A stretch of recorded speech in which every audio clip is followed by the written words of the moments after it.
Inside this video you will find all the specializations for all the units as I was requested to do, rather than have one video for this, one video for that. This is all the units inclusive. There is key points underneath, so feel free to skip to whatever one it is that you need.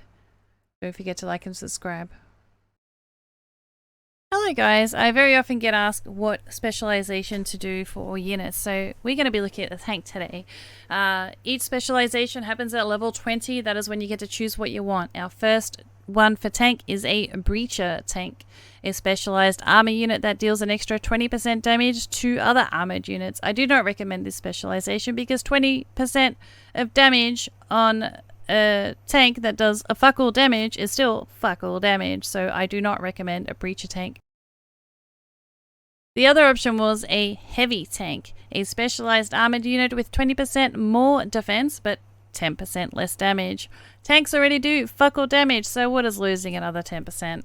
Fuck all.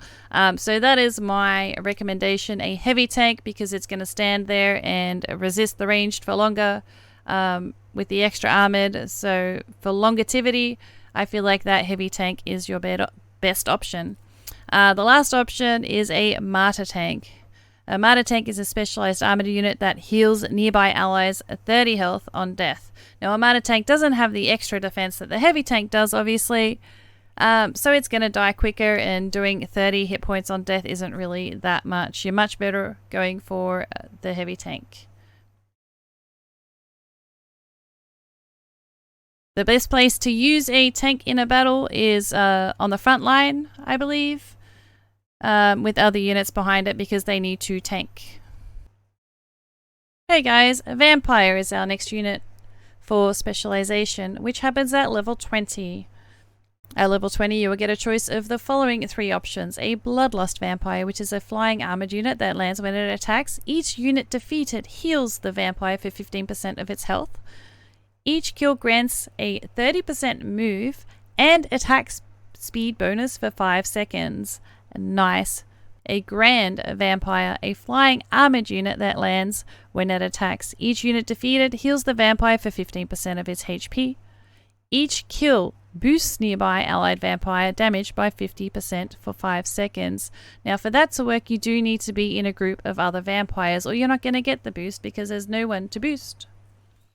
I don't really recommend that option for that reason. Vengeful Vampire, a flying armored unit that lands when it attacks. Each unit defeated heals the vampire for 15% of its HP. On death, it also deals 128 damage over 8 seconds in a small area of 3. Now, the vampire, for that bit to kick in, needs to be dead. You don't want to play for when you're dead, you want to play for when you're alive. Once again, Bloodlust would be my choice. The vampire is not that strong of a unit as it lacks the range resistance. So even though the vampire does look quite nice on paper, it is in high level battles of level 20, 30, 40, 50 enemies, it's not going to be that great. I would recommend the vampire in groups if you do plan to place them. Probably behind your tanks and your paladins, just so you know, to help them not get shot down due to the lack of range resistance early in the battle. Paladin is an amazing armored unit. There is 3 options that you get, which you get to pick at level 20. 20 is where you get to specialize your units. So you can either choose from a champion, a duelist, or a heavy paladin. A champion paladin is a specialized armored unit that grants a 30% healing bonus to nearby allies every 5 seconds.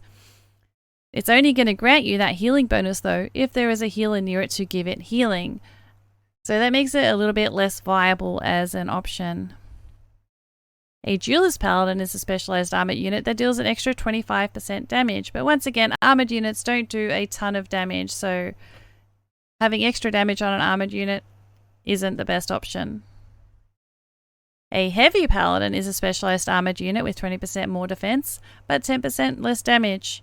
That is the one that you want to pick. You need the extra defense because it doesn't have the range resistance. It is more resistant to melee. So having extra defense is really useful on a paladin in my opinion.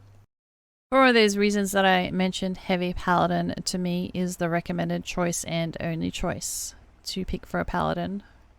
The best place for a Paladin in a battle would be one of the front 2 rows of the battlefield. There is a Brutal Centurion, which is a specialized armored unit that boosts the defense of nearby armored units and deals 30% extra damage to other armored units.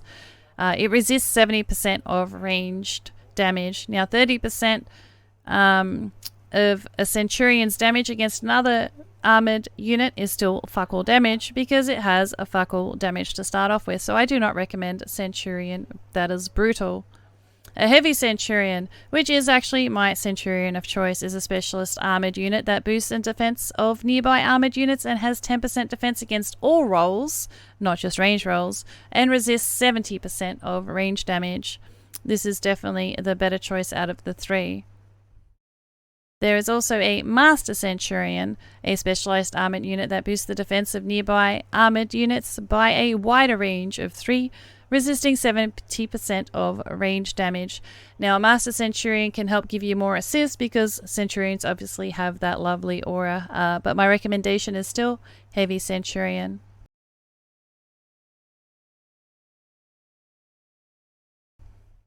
Where do you place a Centurion in a battle? Do not place it on the front line. Do not place it on the second line. The best place for a Centurion in larger scale battles are on the third line because it has a aura. When you do not epic a Centurion, it has a aura of 2 spaces, so I would put it on the third line or further back. If you epic it, it only has an aura of 1 space around it, so this is not a unit that I recommend epicking. But yes, I would put the Centurion behind the vampires, tanks, paladins, and any other armored on about the third line. Blob specialization recommendations.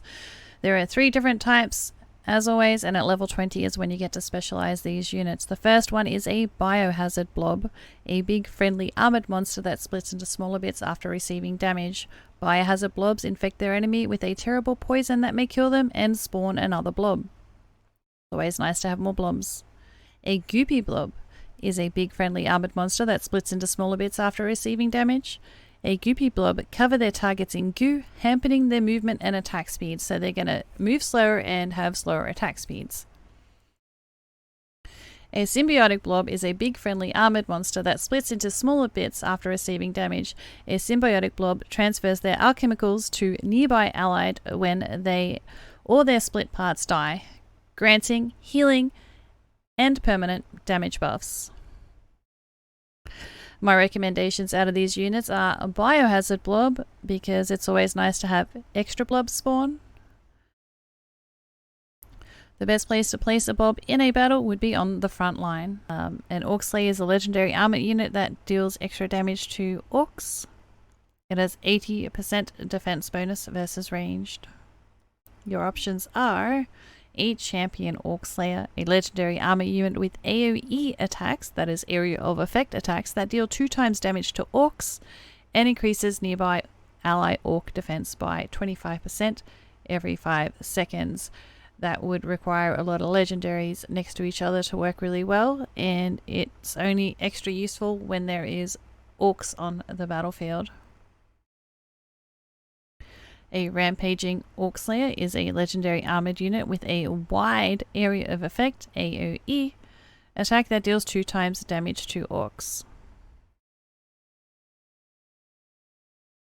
A veteran Orc Slayer is a legendary armored unit with AoE attacks that deals 3 times damage to orcs. Having extra damage to orcs is only going to work with orcs, which is very battle specific. Most battles do not have orcs. Most events do not have orcs. It is a very niche. Recommendation is a rampaging Orc Slayer because of the area of effect. Where would I place it in a battle? I would place it in a battle where there is a lot of orcs on the enemy team and on the front line. Rogue, a specialization. A rogue is part of the assassin family. They resist 90% of damage and resist most rain damage while not moving at max level.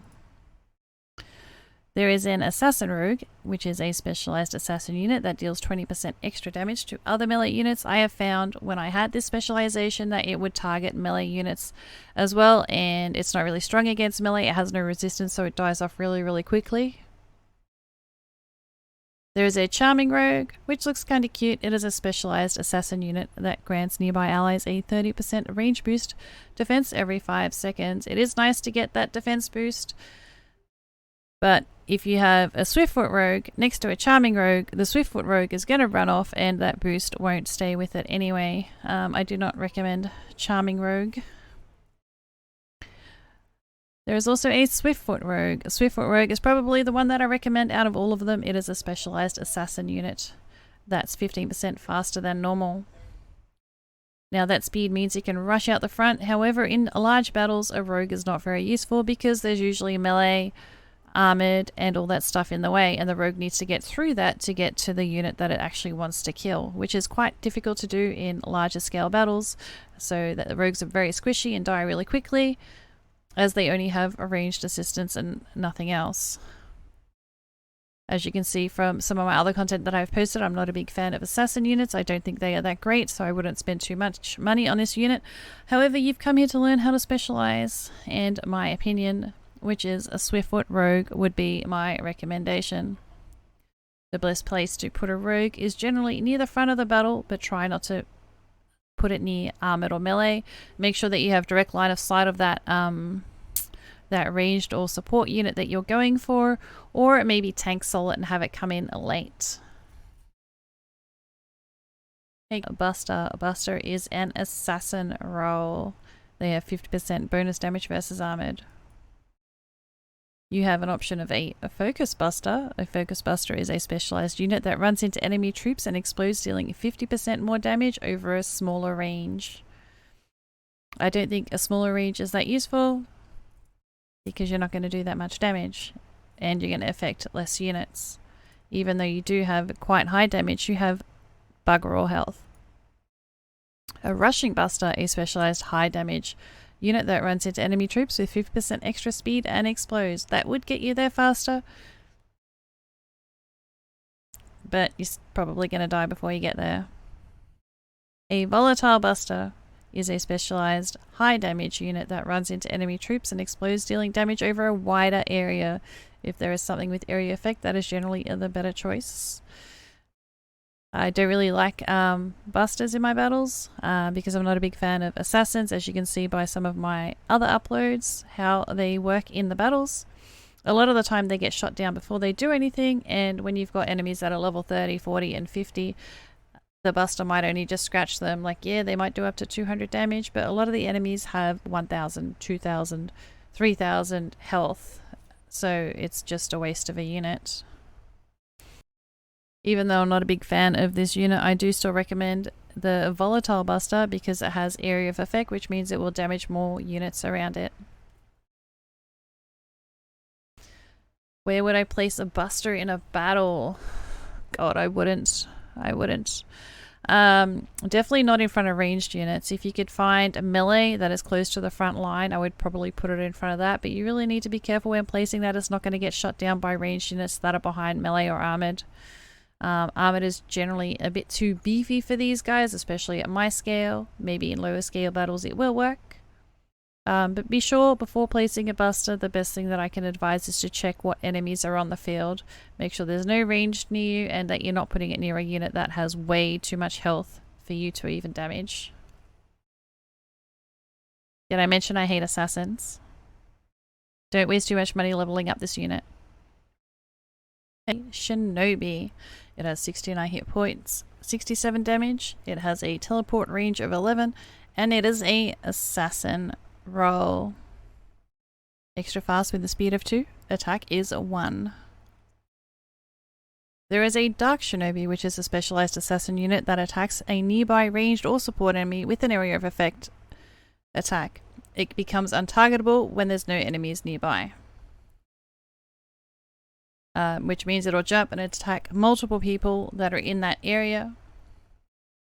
I do not believe that it has any ranged defense. I did not see that over here. It does not have any ranged defense. so it's not a really great assassin unit. A focus shinobi is a specialized assassin that teleports, attacks a nearby ranged or support unit with +2 range. Now that is not a +2 range of reach range, that is a +2 range in regards to the teleport range. And it becomes untargetable when there is no nearby enemies.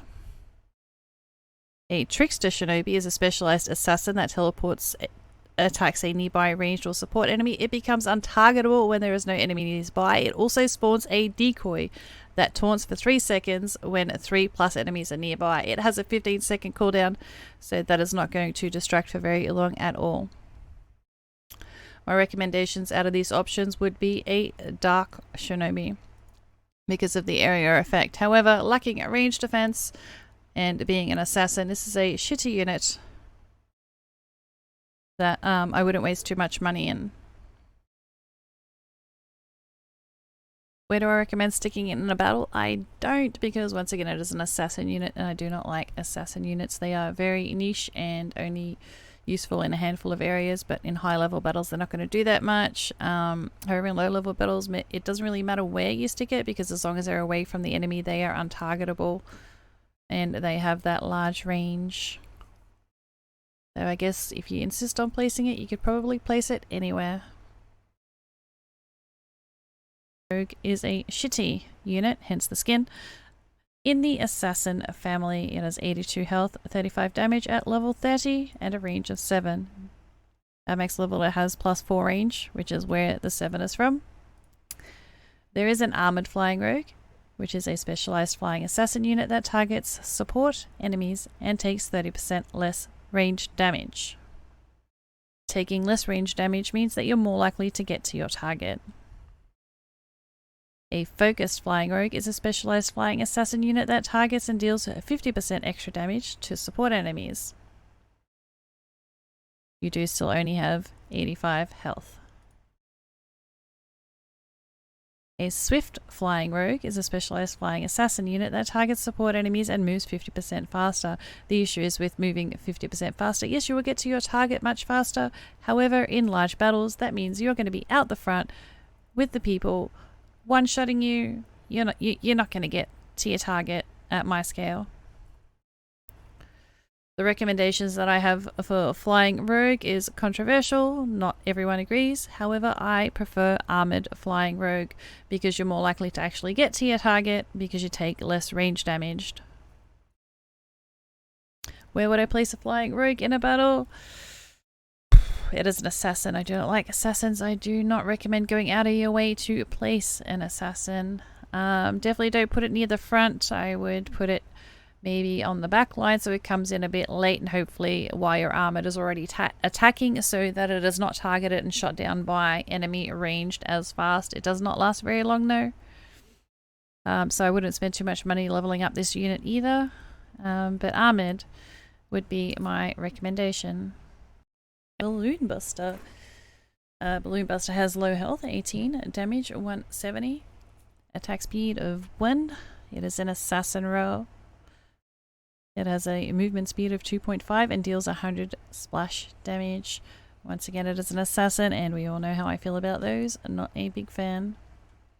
There is an Ironclad Balloon Buster, which is a specialized flying buster that specifically hunts down giant enemies and takes 80% less ranged damage, which means it has to fly over everything to get to the giant enemy. So there is a high chance that it will get shot down by ranged units on the way there, or units that are epic, not just giants. A Slaying Balloon Buster is a specialized flying buster that deals 200% damage to giant and epic enemies. So that if it lands into an epic or a giant, it will do double the damage that it says. Non-epic version, that is 170 times 2. A Volatile Buster is a specialized flying buster that specifically hunts down giant enemy units and deals 120 splash damage. Now I do normally recommend to go for area of effect, which would be a volatile.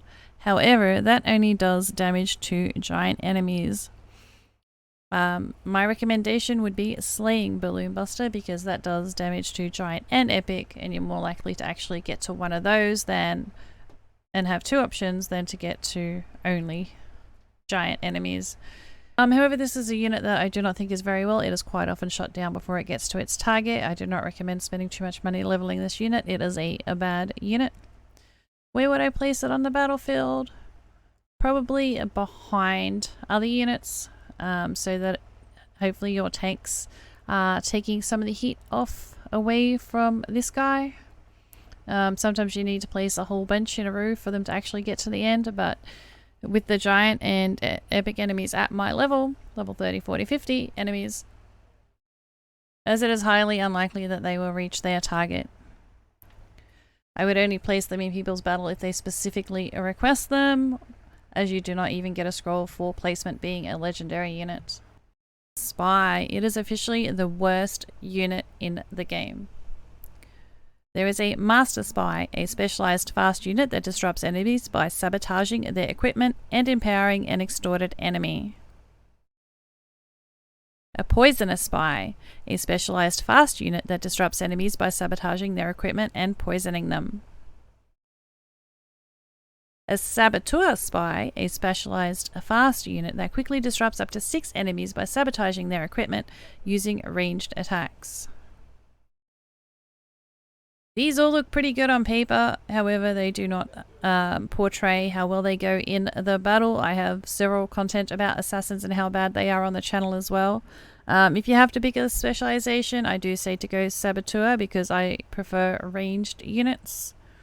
But as you can see, when the battle starts, they become untargetable. They do not become untargetable the second they spawn in. If they are placed in the range of another unit that can see them, they will attack it and kill it.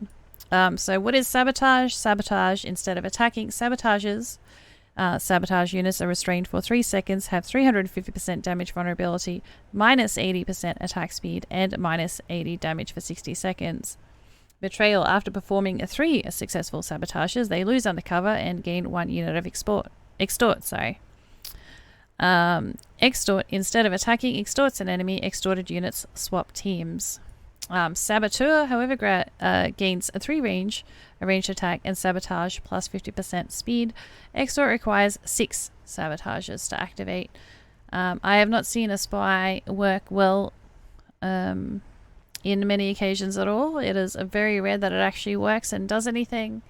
I do not recommend wasting too much money leveling up this unit, but if you do need to pick a specialization, I do still recommend a Saboteur Spy.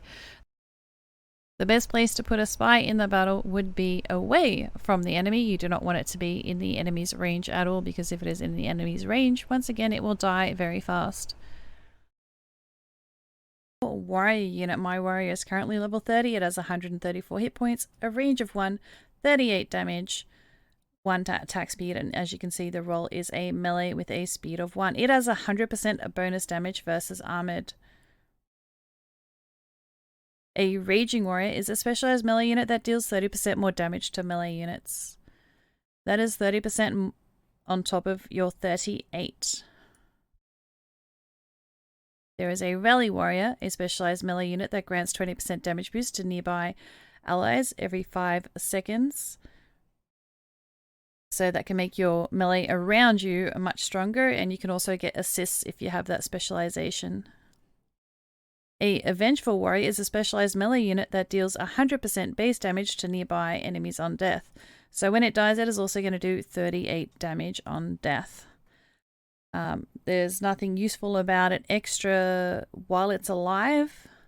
It's only, the perk only works for when it dies. Therefore, my recommendation is a Rally Warrior. I know a lot of people recommend a Vengeful, but I'd rather have my units work for me while I'm alive and help with the battle, so I would prefer to have an extra 20% damage boost to my nearby allies. So why would I pick a Raging Warrior that deals 30% more damage to melee units when I can get a Rally Warrior that grants everybody else 20% extra boost, not just me? Rally Warrior. Where would I place this in the battle? Definitely not on the front line. The front lines are for Armoured. The melee, I believe, I would put behind that. Anywhere in the melee area behind the Armoured. Lancer specialization. Don't forget, if you do appreciate these videos, to help me keep doing it, please do like and subscribe to the channel. So a Lancer is a melee unit, 51 hit points, 37 damage, attacks ground and air. It has half attack speed. It is a roll of a melee with a cooldown of 30 minutes. It deals extra damage versus armored units. And I've actually got extra range because of a specialization that I have chosen. Now you have a Galeborg Lancer, which is a specialized melee unit that after scoring 2 kills, deals massive damage to a single target. To do that massive damage, you need to get 2 kills. You only have 37 damage. So it's going to be quite hard to get 2 kills. And then it's only going to work against a single target. A ranged Lancer is a specialized Lancer unit that uses her lance. Never realized it was a her until now. As a thrown weapon, becoming a short-ranged unit, which will give you the range of 3, so you can reach out further and hopefully survive as long as there is armored units in front of you. A Sky Lancer is a specialized melee unit that uses anti-air tactics and grounds flying enemies.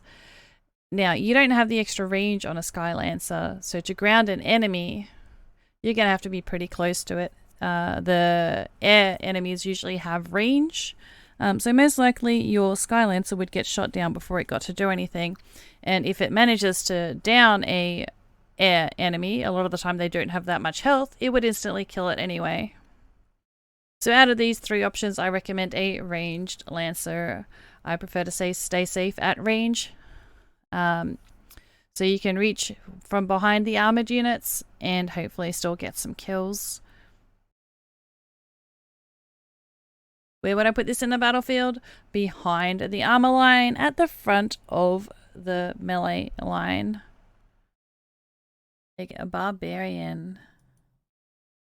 At level 20, you do get to specialize your unit. A Barbarian has 54 hit points, so a bit less than most of the other melee. 35 damage. It's pretty much on par with that. 50% bonus damage versus armored, 1 attack speed. The roll is melee and the speed is 1. There is a Brawler Barbarian, which is a specialized melee unit that deals 30% extra damage to other melee units.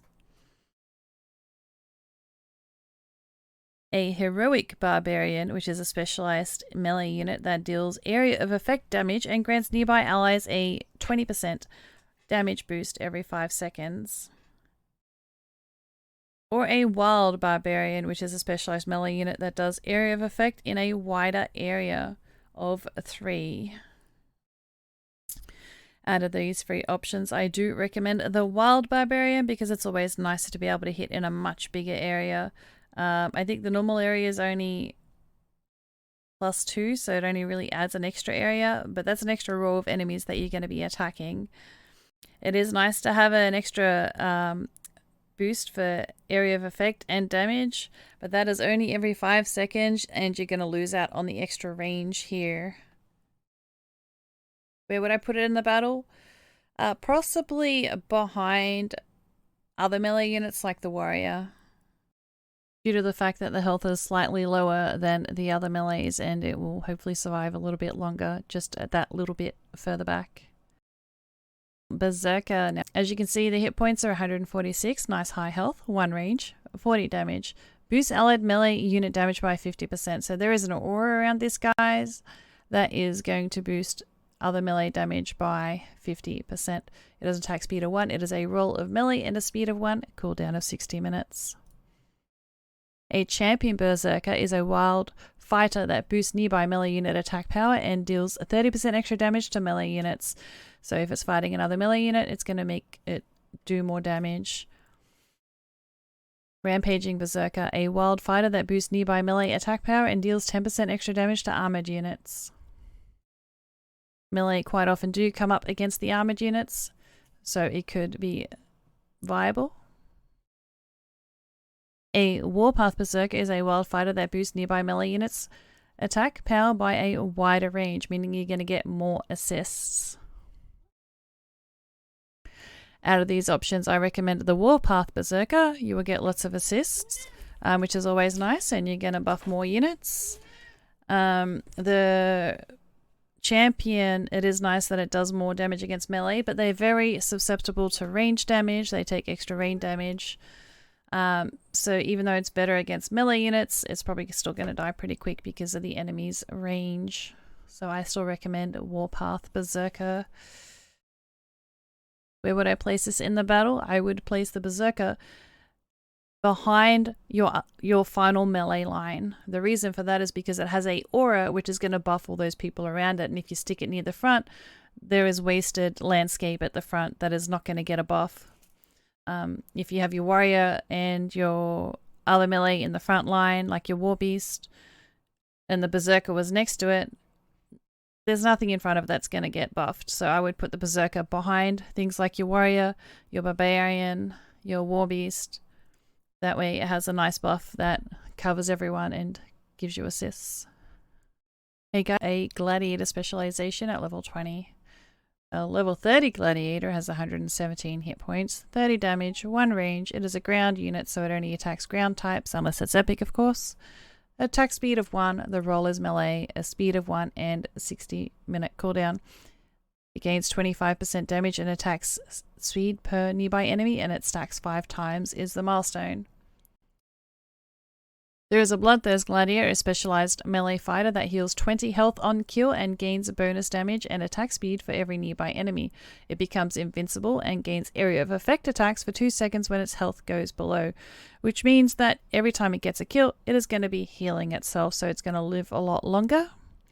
And when its health gets low, only once, it will do an area of effect attack, which can bulk heal it if it gets a kill. There is a Stoic Gladiator, which is a specialized melee fighter that gains bonus damage and attack speed for each nearby enemy, gains AoE attack, area of effect, and grants invincibility to itself and nearby allies for 2 seconds when the health gets below 50. That means it's untouchable once the health gets below 50 for 2 seconds. It doesn't have any sustain. There is nothing that heals this one.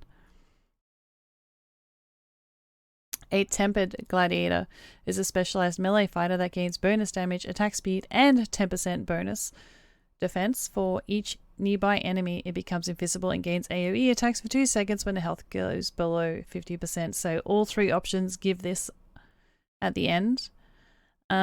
So an extra 10% is nice, especially when there's a lot of extra enemies, but you're probably still going to die kind of quick. Being a melee unit, you're very susceptible to range damage.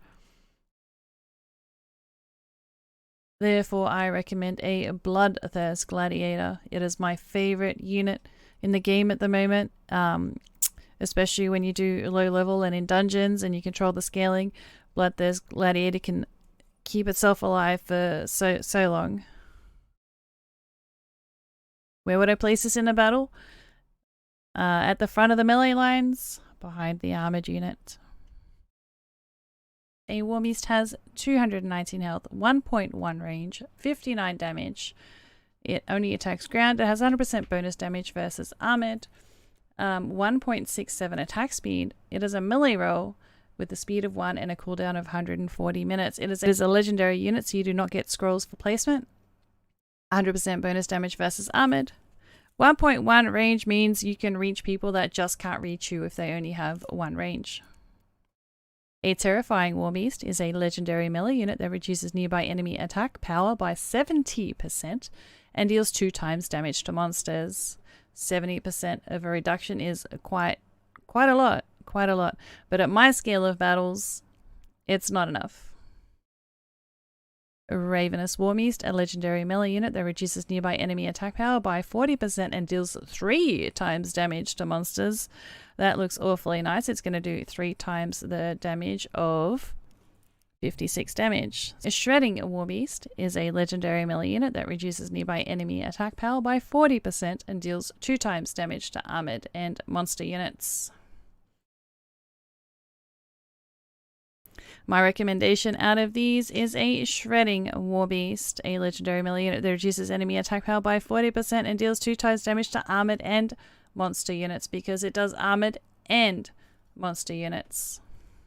But terrifying is also quite cute. Like, yes, this is nice, but it only works to normal monsters. This works to armored as well. Where would I put a Warbeast in a battle? Behind the armored line, at the front of the melee line. Amazon is the newest unit into the game, and it is amazing in dungeons. It is part of the melee family. It has lots of amazing boons, which I'm sure you can familiarize yourself at your own time. But let's get to the specializations. Huntress Amazon, an elf melee that can benefit from boons and buffs as they were every other type of melee. Amazons are weak in normal battles, but extremely powerful in the Dungeons game mode. Huntress Amazons are deadly, being able to fight both close combat and ranged. An Oracle Amazon, an elf melee that can benefit from boons and buffs as if they were every other type of melee unit. Amazons are weak in normal battles, but extremely powerful in the Dungeons game mode. Oracle Amazons will be able to act both fierce combatants and field medics. Princess Amazon, an elf melee that can benefit from boons buffs as if they were every other type of melee unit. Amazons are weak in normal battles, but extremely powerful in Dungeons game mode. Princess Amazons are the best fighters in Streamlandia, able to master both offense and defense. At level 30, you have 190 hit points and 32 damage. My recommendation is Huntress Amazon, for the reason that Huntress gives you extra range. It is always nice to have extra range, especially as a melee unit, which is going to make you more powerful. Now, most of these, well, all of these are actually recommended for use in dungeons. Huntress is the only one I believe is very useful outside of dungeons. But what makes it so good in the dungeons is that the Huntress takes on all the boons of all the ranged units as well. So it has all the melee boons and all the range boons in dungeons. The Oracle takes on all the support boons and all the melee boons, but it lacks the range, so it's going to die a lot faster. The Princess Amazon has the armored boons and the melee boons, so yes, it's going to have extra defense, but it's still going to die a lot quicker than the Huntress would. So once again, my recommendation would be the Huntress. Where would I put it in a battle? I would put it behind the armored units, especially if it's a Huntress Amazon, because you're going to have that range to be able to attack over your armored unit that is in front to make you survive much longer. It is an amazing unit, top tier unit. Definitely worth spending your money on. It is not as useful in campaign or PvPs, but once again, if you do have it spec'd into Huntress, which is my favorite, you have that extra range and you're more likely to live a bit longer and still help more than most other melee units. A level 20 specialization for an archer. An archer has at level 30, 26 health, 7 range, 33 damage, targets ground and air, 100% bonus damage versus melee, half attack speed. Roll is ranged, speed is 1 and has a cooldown of 10. It is one of the common units. You can be a Deadeye Archer, which is a specialized archer that deals an extra 20% damage to ranged targets. Range is usually the last thing that's left on the map. You're going to have to get through the armored and the melee before you even get to the range. So even though it's 20% extra damage, that can still be quite a challenge. A Longshot Archer, the only thing it has is a +1 range. So instead of being 7 range, it is going to be 8 range. However, when you epic it, you're actually going to be 11 range instead of 8. A Pinning Archer is an archer that slows the enemy targets by 30%. That can be handy in certain scenarios, or if there is a boss that you need to slow down, as long as they have less range than you. I recommend a Longshot Archer because it does have the +1 range, and if you do epic it, you do get 11 range. Where would I place an archer? At the back of the field, behind all your armoured, behind all your melee, behind all your support. It should be near the back. You don't want to have an archer on the front line where it is susceptible to getting killed pretty easily by the enemy. Bomber specialization. There's a 35 hit points, 3 range, ignore this, 12 damage, targets ground and air, 50% damage versus melee, 0.5, so half attack speed. It is a ranged roll with a speed of 1 and a cooldown of 30.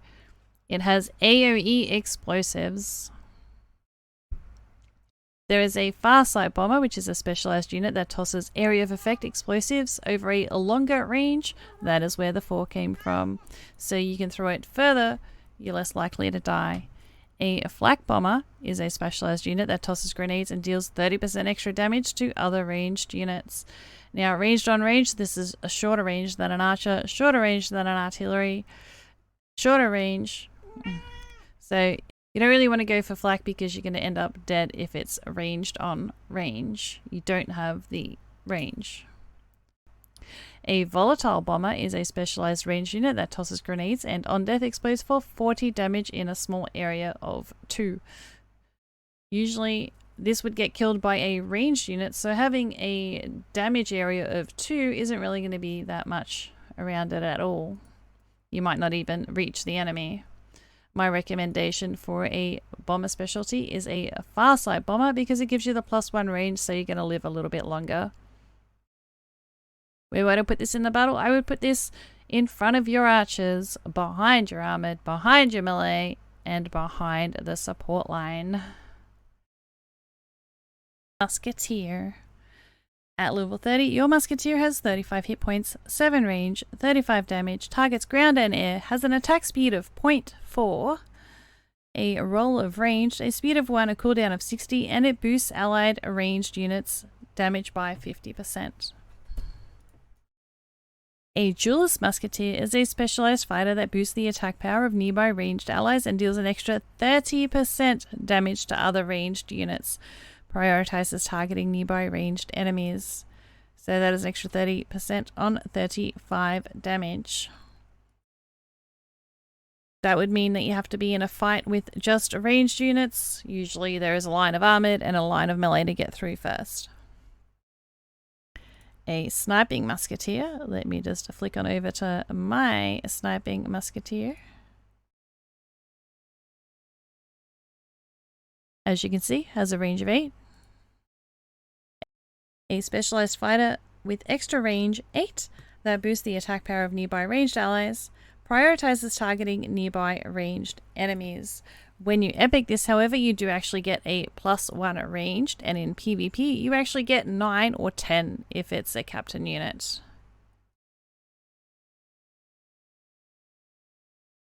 There is also a Volley Master.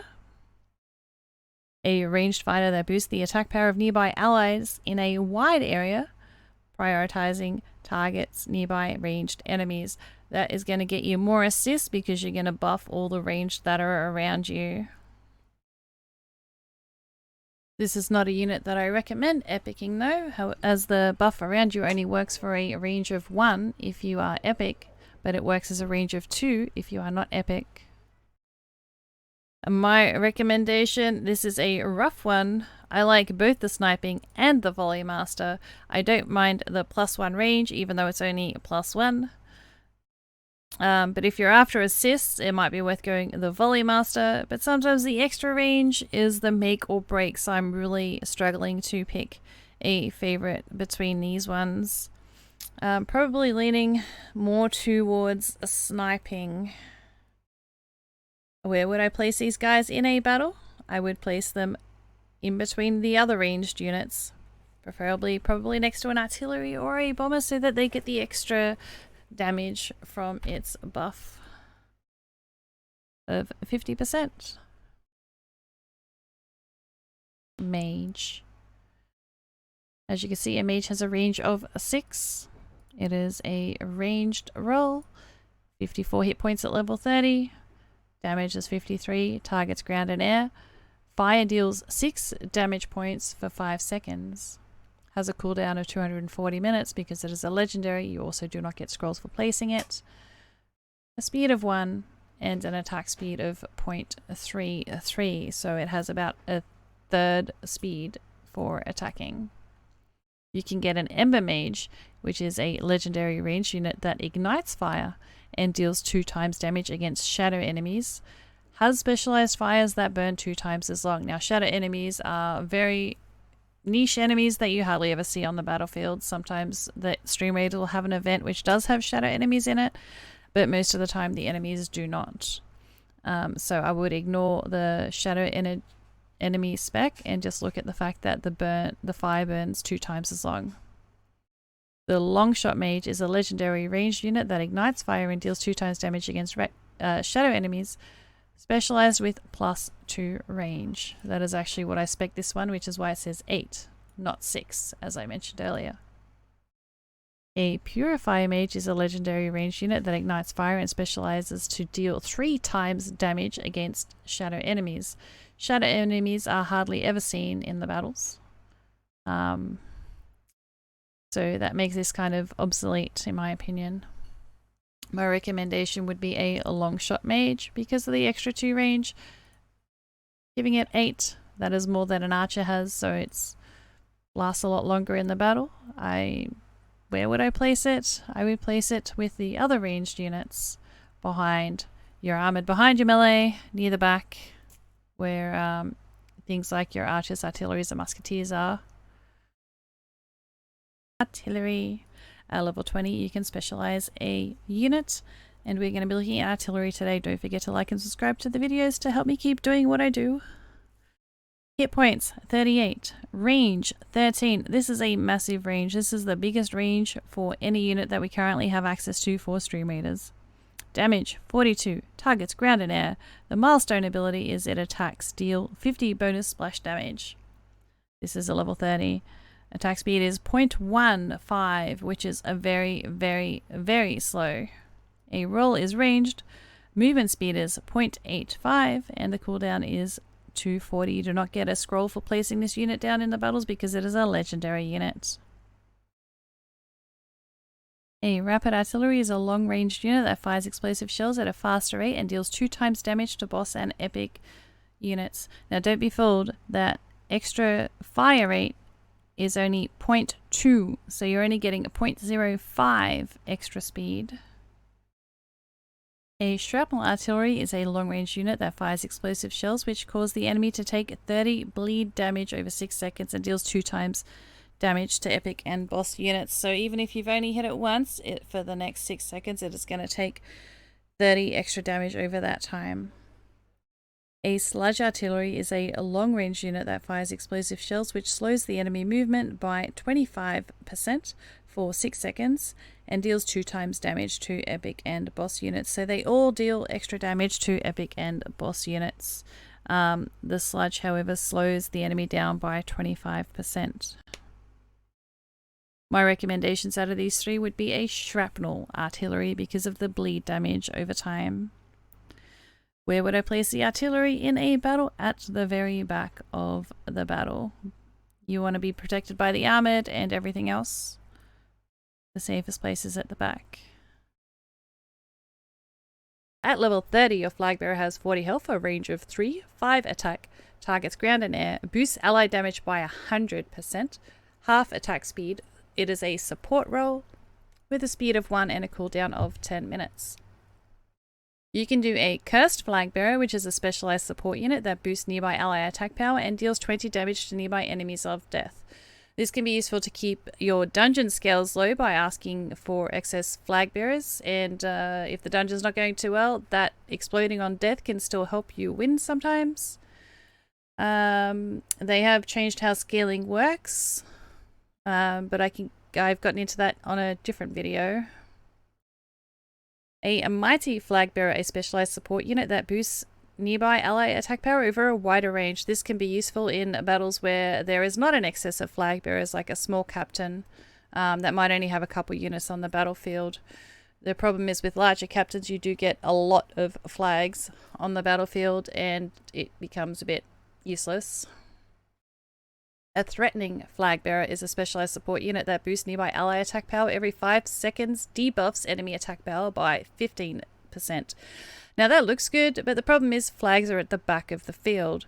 So they are not going to be close enough to the enemy to apply that debuff to help the other units that are in the battle. It would only really apply it right before it dies to the thing that is killing it, and considering it doesn't exactly have much attack, as that's not what it is made for, doesn't really make it the best option.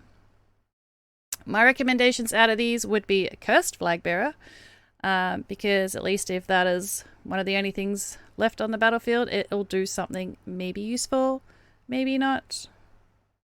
It's good in dungeons. Where do I recommend you put this on the battlefield?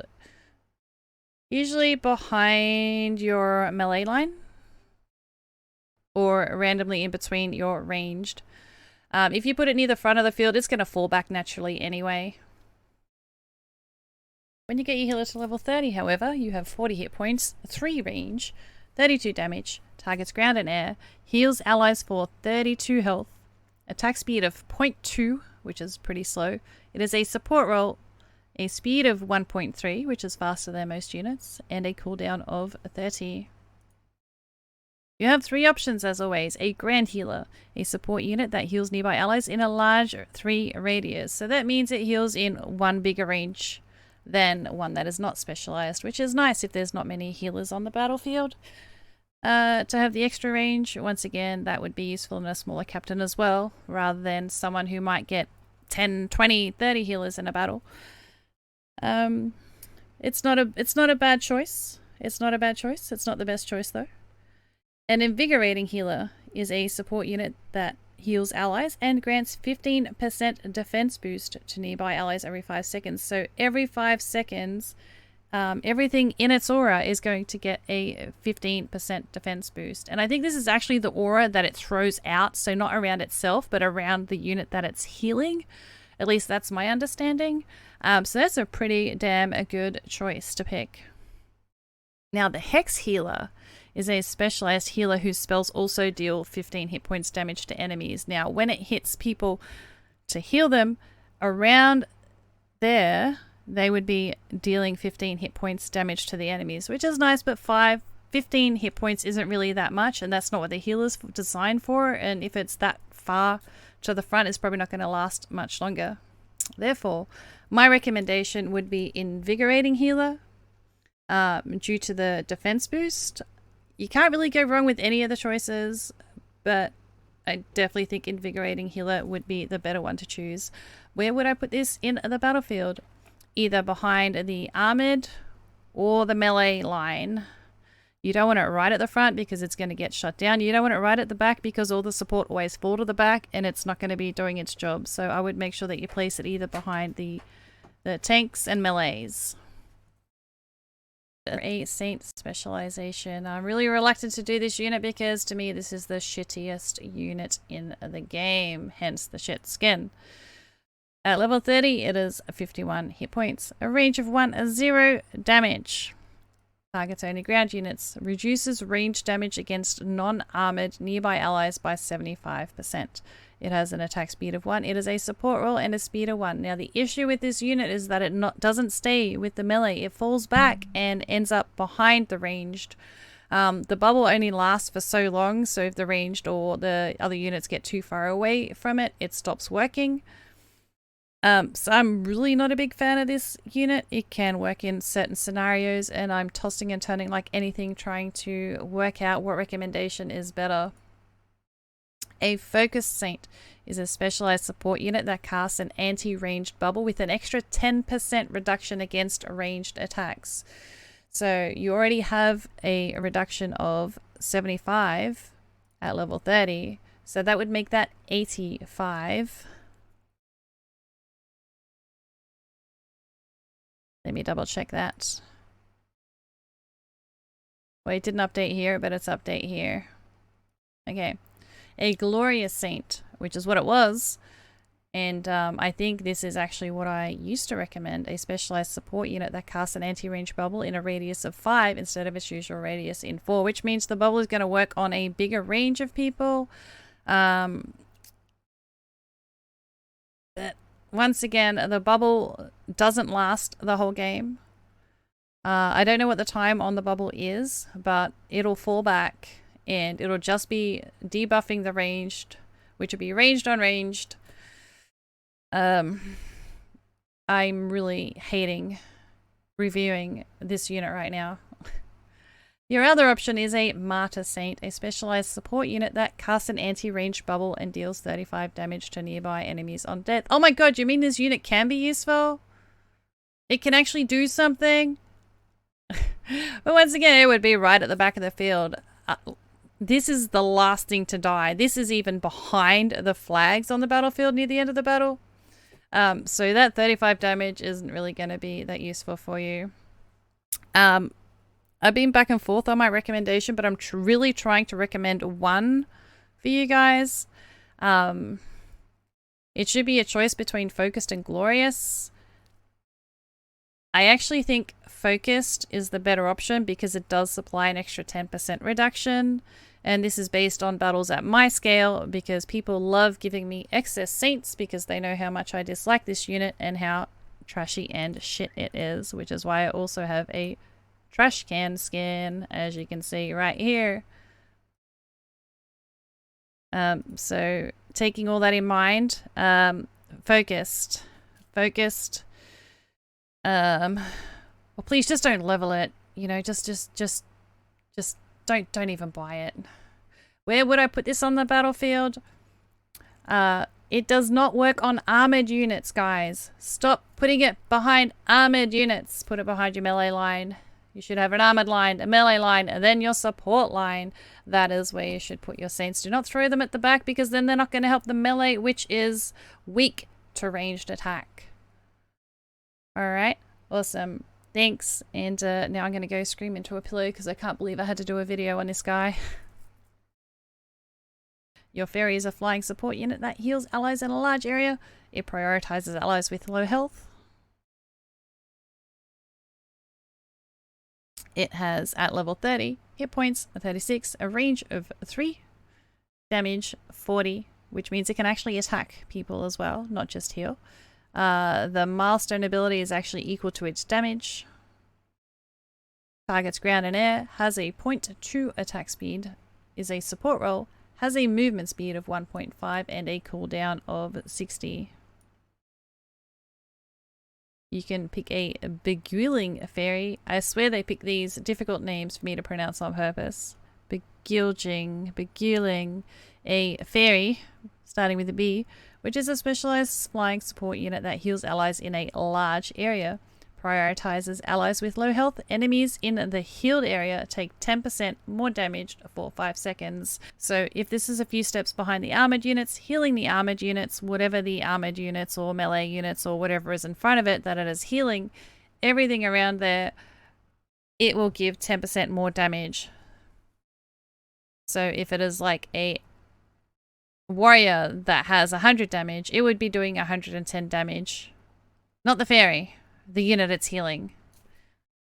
A Guardian Fairy is a specialized flying unit that heals allies in a large area and provides 10% defense to healed allies for 5 seconds. It prioritizes allies with low health.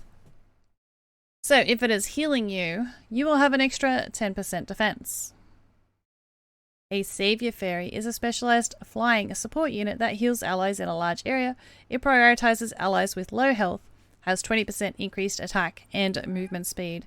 Now, with this increased attack and movement speed, they can be very indecisive. They can go left, they can go right, they can go left, they can go right. They can fly up to the front of the field very, very quickly.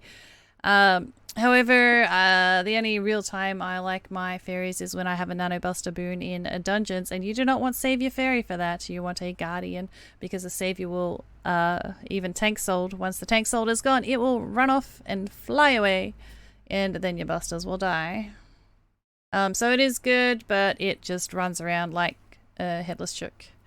My recommendation is a Guardian, a fairy, a specialized flying support unit that heals allies in a large area and provides 10% defense to heal allies for 5 seconds. It prioritizes allies with low health. Where would I put this in the battlefield? Don't put your support near the front. Stop putting support near the front of the battle. Put it behind your melee line. And don't make your melee line at the front of the battle. Armoured, melee, support. Put it at the back somewhere. It's even fine if you throw these between your ranged units because they will just fly forward anyway. A monk is a combat support unit that heals nearby allies.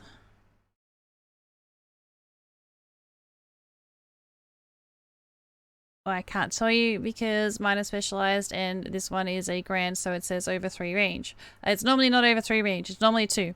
It has a range of 2, 55 attack. Targets ground units only. If you epic it, it will target air units though. Attack speed is 1, roll is support. It has a movement speed of 1 and a cooldown of 60 minutes. This is one of the rare units, so it has a longer cooldown. It heals nearby allies for 16 HP every 6 seconds at level 30. A Grand Mark is a combat support unit that heals nearby allies over a larger area while fighting. 3. So that means while it's attacking, it is also healing units of 3 area around itself. A Martyr Monk is a combat support unit that heals nearby allies while fighting and heals nearby allies 40 HP on death, which means it will fight. It will still heal people, but not in an area of 3, only in an area of 2, and when it dies, it will explode doing 40 hit points. A Mighty Monk is a combat support unit that heals nearby allies while fighting and deals an extra 25% damage to armored units. Which means it is going to heal around itself in an area of 2. And if it gets into a fight with armored units, it will do 25% extra damage. Now generally this is support unit again, which I always recommend behind the melee line. Therefore you'd have to get through your armored and your melee. Not sure that the extra damage to armored units would be that beneficial, and I will be respecializing some of my units that I have. So my recommendation would be a Grand Monk. Over a wider area, monks, you don't find them that many on the battle because they're a rare unit that have a long cooldown, so your battle is not saturated with monks, so if they heal over a wider area, that can be beneficial. Yep. That's my choice. I'm locking in a Grand Monk. Grand Monk it is. Yep. Where would I place this in the battle? In the support line. Behind your melee. So not near the front of the battle. If you're going to place it in the front, it is going to get fucked up pretty quick. I would place it behind your melee. Or if there's no melee line, I would place it behind your armored. Recommend you specializing your Necromancer in. Now, small problem, I'm not quite level 30, so I can't actually show you the specializations on my viewer side, so I'm going to have to log into my captain to do that. So at level 29, your hit points are 73. You have a range of 4, not 5, 4, not 6. It's 6 because I have this specialized. It targets ground and air. It summons level 20 skeletons. I think it summons level 30 skeletons at level 30. The attack speed is 0.2, which is quite slow. It is a support role, has a speed of 1 and a cooldown of 240 minutes. This is a legendary unit. So you cannot get scrolls for this by placing in the battles. And it has a really, really long cooldown. Option 1, a specialized support unit that summons undead skeletons from corpses at farther ranges. That is an Avaricus. Avaricious. Look, English isn't my first language. Shut up. Whatever that says, that is what this is. And it's summons skeletons from a further distance, which means it's less likely to die than the other options because you're summoning the skeletons from further away. So you can reach them better. And hopefully you're not in the front line copying the damage. An Enthralled Necromancer is a specialized support unit that summons undead skeleton warriors. When it dies, it summons 4 level 40 skeleton warriors. Now, 4 level 4 skeleton warriors would be nice, but you don't really want to play the game for what happens after your unit is dead, in my opinion. A Savant Necromancer. Savant is a specialized support unit that summons undead skeleton warriors and gives skeletons a 50% extra defense in a large area. Now that can be cute. However, you're not going to be summoning from as far away, so you're going to be in the danger line a lot more often because the Necromancers all go forward to where the people have already died. The warriors, I don't know, in my size battles, I don't feel like that is really a viable option. Out of these three options, I would definitely recommend the Avaricious Necromancer, the very first one, because you got extra range to summon the skeletons. Now, +2 range for this option. However, as Epic, you can see, as a captain unit, you can see my range is 7 in this specialization. Where would I put this on the battlefield?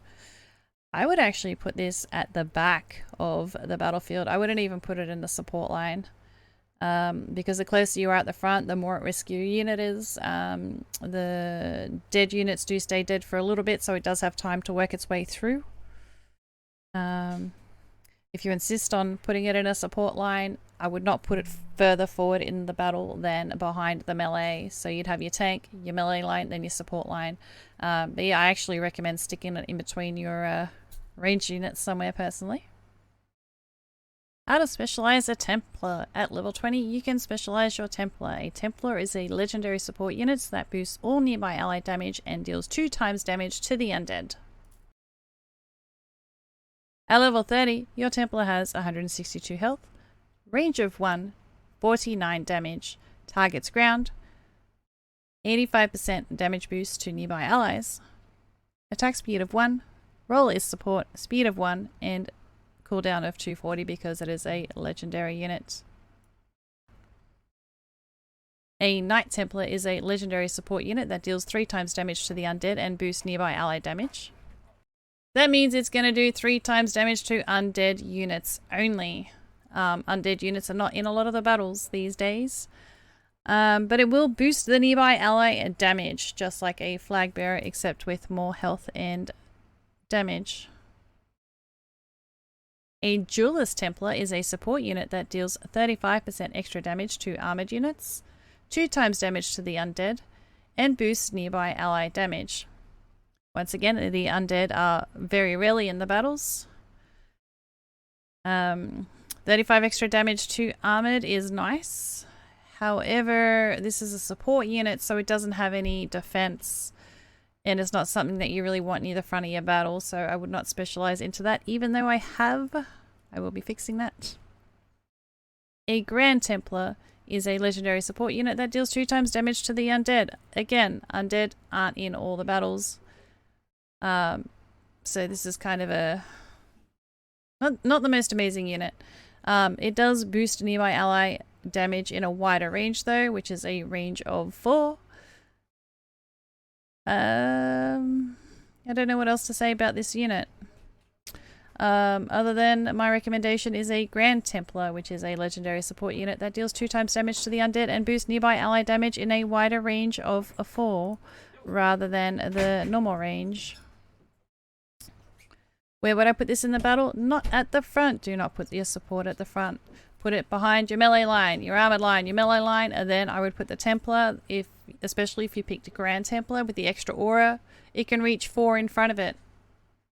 Don't waste your aura. This is not an armored unit. It looks like an armored unit in the picture, but it is not an armored unit. It is a support unit. Don't forget to like and subscribe to my videos, guys.